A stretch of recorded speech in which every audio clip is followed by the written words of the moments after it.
po at tayo po matuloy ng mga pangako po ng Diyos. Magsasantin na para mga kanina ako muna ay nagpapasalamat sa Diyos na buhay. Bumabati ang isang mawagpalang araw po sa ating mga kapatid sa nakapalataya sa Panginoon. Ako po pasalamat sa Diyos na buhay na talaga napakabuti ng Panginoon. Pagamat ako ay walang trabaho, ay buhay ako ng Diyos sa pamagitan ng ating mga anak. Pasalamat sa Panginoon na patuloy niyang iningatan ang ating pamilya sa kabila na minsan wala pa sila karawat sa Panginoon dahil sa isip sa kanyang mga trabaho. Pero naniniwala ko na sa takdang araw na lulili ng Diyos na magkaroon dito sila mga araw na sila ay makadala sa gawain ng Panginoon. Umaasa ko sa Diyos, napakasalamat ako na wala akong kasakit, wala akong napahamak. Patuloy naman po sila pinapakain ng Diyos na buhay. Salamat ito ay pinapasalamat sa Panginoon at sa Diyos po ang lahat ng papuri. Makinig po tayo pangako ng Diyos at lahat po ng inisip. Sa lahat po ng Genesis, Kapitulo 26, versikulo 1 hanggang 5, 23 hanggang 24. At sabi ko dito, tulad na nangyari ng panahon ni Abraham. Nagkaroon muli ng tagutan sa lupain ng Kanaan. Kaya, nakarating si Isaac sa Gerar. Sakop ni Abimelech na hari ng mga Pilisteo. Napakita si Yahweh kay Isaac at nagsabi, huwag kang pupunta sa Ehipto. Manirahan ka sa lupain ito. Sa lupain tuturo ko sa inyo. Dito ka muna, sasamahan kita at pagpapalain. Ibigay ko sa iyo at sa iyong lahi ang buong lupain ito. Tulad ng aking itinangako sa iyo amang si Abraham. Paramihin ko gaya ng mga tutuin sa kalangitan ng iyong lahi at lahat ng lupain ito ibigay ko sa kanila. At hihingin sa akin ng lahat ang bansa na sa legib na sila pagpapalain ko tulad na ginawa ko sa iyong lahi. Pagpapalain kita dahil kay Abraham sapagkat sinunod niya ako at pinupad ang aking mga utos. Amen. Yan po pangako ng Panginoon niya sa buhay ko ni Abraham kasi Abraham ko ay masunurin kaya tapat mo siya sa Diyos. Amen. Kahit nung panahon na sinabi ng Diyos na pupunta sa mga lupain, hindi niya alam. Pero sinunod na Panginoon. Kasi nga ay pupunta sa bawat sarili ng Diyos sa Kanya. Kaya napahalag po tayo, amen, kaya po sa mga kabataan, meron pong mga tapat na naglilipot sa Panginoon ng mga magulang.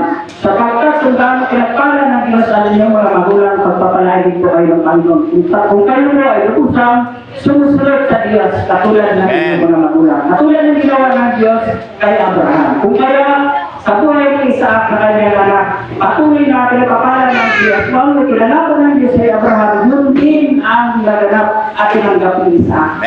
Amen. Kaya po sa ating mga buhay, pasalamat po tayo sa Diyos. Kaya tayo mga magulang na tapat po kayo sumusunod sa lahat ng bagay. Dahil po kayong lahat ay nakalipap ng pangako ng Panginoon. Kaya po sa inyong mga magulang. Amen. At sabi ng Panginoon, dito ka lang, huwag ka pumunta sa Ehipto. Kaya sinasabi ko sa ating lahat na kung tayo ay nasa kayo na. Amen. Dito ka lang. Amen. Sabi ng Biblia, dito ka lang. Huwag ka pumunta sa ibang bansa. Amen. Sapagkat kung ano ang kayaman ng meron sa ibang bansa, mayroong din po dito dyan sa Jesus my Lord. Amen. Ang kayamanan na sa ibang bansa ay Diyos din po ang nagmamayari ko niyan. Amen. Kaya kung kayo mananatili dito sa pamilya ng Jesus my Lord, kaya kung natatanggapin mo ang mga pagpapalang itinangako ko ng Panginoon. Amen. Ang sabi niya rito ka lang. Amen. Sasamahan ka at pagpapalain. Amen. Kaya kung tayo po sa natin sila, dito ka lang kay Lord. Huwag ka lang mag-iba pa. Dito ka lang sa Panginoon. Sapagkat sinasabi niya, sasamahan kita. Ibig sabihin kapag sinabi ng Diyos na sasamahan kita, itintid ka sa lahat ng kagutuman. Amen. Itintid ka sa lahat ng kapahamakan. Mga Diyos ka siya. Amen. At ang pinakamainam, pinangako ng Diyos, kung ikaw ay susunod sa akin niya, pagpapalain. Amen. Kaya kung maging masunurin tayo, katulad ni Abraham, Isaac, tunay nga ako natatanggap tayo ng pagpapalang mula sa iyo. Kaya pinangako niya. Amen. At sabi, karamihin ko ang lahi, kaya nga ako din, yung mga bago, yung wala pang anak, huwag po kayo mawala ng pag-asa. Sapagat ang pangako na ni Abraham, simple po yan, sa ating mananampalataya sa Panginoon. Amen.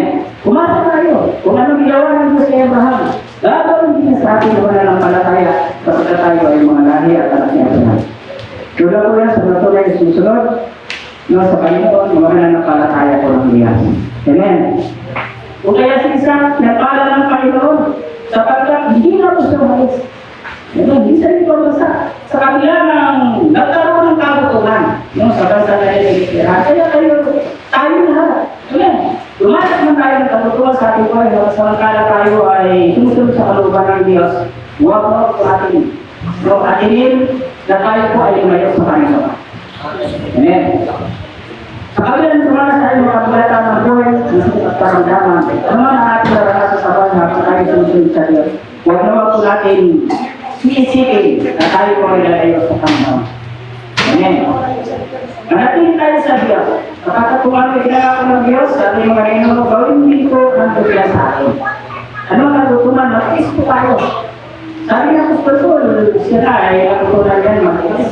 Kapag ito sa anong bagay method na. Kailangan yun din po ang magiging real po natin sa Diyos. Ano bang meron tayo maraming po mali?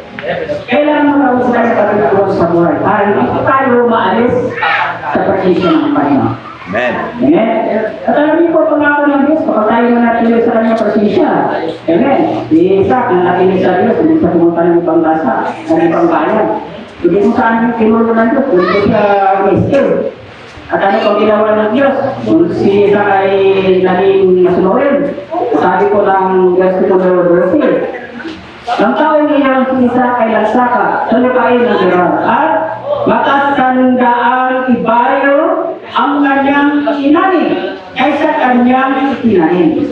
Pinagpalas niya ni Yahweh, patuloy na lumago ang kanyang kabuhayan at siya'y naging napakayaman. Hallelujah. Ang palitas ko para may masagana tayo sa buhay na ito ay ang pagsunod sa Diyos. Amen. Si Isaac ay sunod sa Panginoon. At doon sa lupain kanya pinitirahan, siya ay nagsaka sa daan bayo kanyang inanin sa kanyang kinan. Ibig sabihin, pinagpala ng Panginoon. Amen. At sa kanyang buhay, kasi sunod sa Diyos, naging napakayaman ni Isaac. Amen. Kaya kung ito ang nangyari sa libro ng Diyos, sa ating mga ninuno, na sila ay lubos na sumunod sa kalooban ng Diyos, gawin po niya ng Panginoon sa bawat isa sa atin. Manatili lang po tayo sa Diyos. Maging masunurin. Malalim ang pananalig at pananampalataya sa Panginoon katulad ni Abraham, siyempre tatanggapin po tayo ng pagpapala. Amen. Amen. Alam niyo po itong mga bagay nito natin binibasa, ito po ay hindi ito simulat para doon sa mga kaunang mga tinubo. Kung ito po ay para sa ating mga huling tinubo. Amen. At ito po ay nasusulat sa aklat po ng mga hari. Amen. Kaya po sabi po sa Kapitulo 24, versikulo 24, nang gawin niyo napakita sa kanya si Yahweh at ang sabi, ako ang Diyos ng iyong amang si Abraham. Huwag kang matakot sapagkat sasamahan kita. Ano pa ba kayo matakot ko natin? Kung ito ay pinangako ng Diyos, sinabi sa atin, huwag kang matakot sapagkat sasamahan ka niya. Kaya wala na po sa atin ang mga kailangan. Babat ako, magatakot at mga bagay na kabilatan natin ng oras. Huwag tayo matakot sapagkat sinabi ng Diyos, sasamahan kita. Amen. Kaya kung ano mabigat ang meron ka, nagkaramdaman, andyan ang Panginoon Diyos na nangingako na sasamahan ka. Ibig sabihin, sa panahon ng kabigat ang kailangan, sa nagkaramdaman, anong meron kang sinadanas sa buhay na ito, huwag kang mag-alala. Kahit ikaw ay mananampalataya sa Diyos, ipinapangako sa iyo ng Panginoon na sasamahan ka. Amen. Kaya huwag kang matakot. Kung meron ka Diyos, kung meron ka malalim ka na napalataya sa Panginoon, huwag kang matakot. Ano ang nakikita makikita mo, ano nararamdaman mo. Ano na i-think mo?